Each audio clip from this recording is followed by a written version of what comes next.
A igrexa de San Domingos de Bonaval, gótica do século XIV, é unha das xoias da arquitectura medieval que non debemos esquecer na nosa visita á cidade do apóstolo.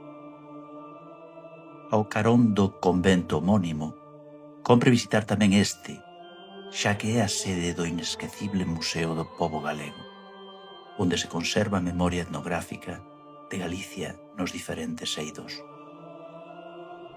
No Panteón dos Galegos Ilustres repousan os restos de persoeiros da nosa historia. A voz de Susana de Lorenzo é un bálsamo celestial na capela maior, baixo a belísima bóveda de crucería.